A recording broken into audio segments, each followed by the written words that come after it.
In the heart of India's northeastern frontier lies a land of beauty and resilience, Manipur.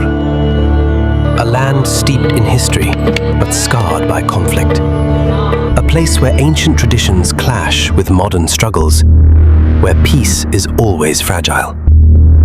This is the story of Manipur, a tale of survival, strife, and the fight for a lasting peace.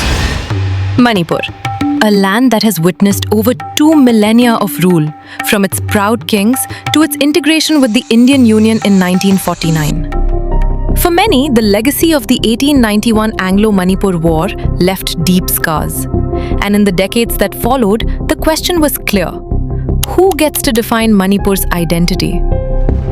In the 2000s, the fires of unrest began to reignite. The demand for scheduled tribe status for the Meitei people became a flashpoint, sparking protests and fears among tribal communities. What began as a petition for rights quickly became a struggle for control over land, identity, and power. On May 3, 2023, tensions exploded. In a matter of days, the violence spread across Manipur. The streets of Imphal were filled with bloodshed as rival communities clashed. The cries for justice turned to cries of rage. What was once a peaceful state became a battlefield. Tribal leaders spoke out, and the violence followed. The Meitei and Kuki communities clashed over what each saw as a fight for survival. Homes were burned, lives were lost, and a fragile peace collapsed. As the violence continued, so did the suffering. Over 250 people lost their lives. Over 1,000 more were injured. More than 60,000 were displaced from their homes, their lives shattered. The aftermath was a broken community, divided by fear, distrust, and violence. The once thriving towns of the valley and hills turned into ghost towns. The destruction wasn't just physical. It tore apart families, communities, and the very fabric of Manipur. It wasn't just a battle between two communities. Multiple groups got involved, each with their own stake in the conflict. It's like the UNLF-PLA and ATSUM.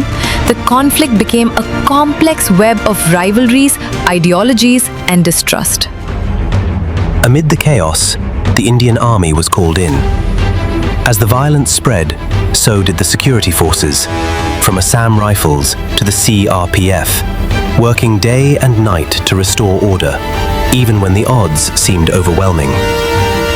The Indian Army, with its long history of service in the northeast, became the force that stood between total collapse and a return to peace. Yet, peace was hard to come by in a land divided by bloodshed.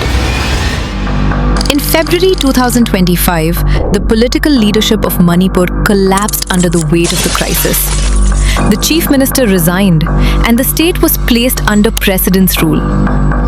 As the Indian government took over, the question remained: could they bring back the peace that was once a part of Manipur's fabric? By 2026, despite the central intervention, the conflict still wasn't over.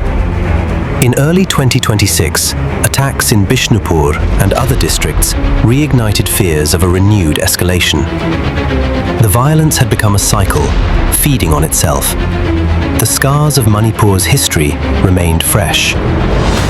The question now wasn't just about who would win. It was about how this fractured land could heal. How could peace return to a place where every community felt they were at war for their very existence? At the heart of Manipur's struggle is a simple truth. The people don't want violence. They don't want hate. They want peace, development, and a future where their children can grow without fear. The conflict may have been driven by politics, but the real wish of the people is unity and a brighter tomorrow for everyone. It's time to stop the hate and build a future of peace.